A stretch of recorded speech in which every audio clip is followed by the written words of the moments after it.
আচ্ছা জান, তুমি আজকে আমার সত্যি করে একটা কথা বলো তো। আরে জান, একটা কেন, হাজারটা বলো, আমি তোমার হাজারটা কথা শুনতে রাজি। তুমি কি আমার সত্যি ভালোবাসো? হ জান, সত্যি আমি তোমার অনেক অনেক ভালোবাসি। সত্যি করে মন থেকে বলতেছো তো? হ জান, সত্যি করে মন থেকে বলতেছি, আমি তোমার অনেক অনেক ভালোবাসি, আই লাভ ইউ। তাহলে তুমি আমাকে বিয়ে করতেছো না কিসের জন্য? আমাকে কবে বিয়ে করবে বলো? অবশ্যই জান, আমরা বিয়েটা করব। তুমি তো জানো আমি তোমার কতটা ভালোবাসি।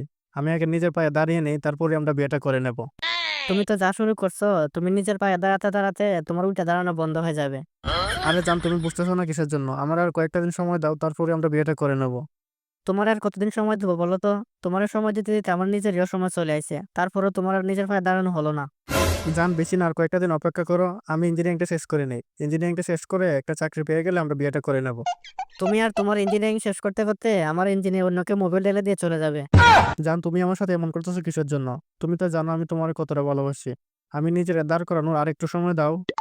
আমি আর তোমার কোনো কথা শুনতে চাই না, আমি আর তোমার সময় দিতে পারবো না। তুমি আমার যেমন ভাবে 2 মাসের ভিতরে বিয়ে করার ব্যবস্থা করো।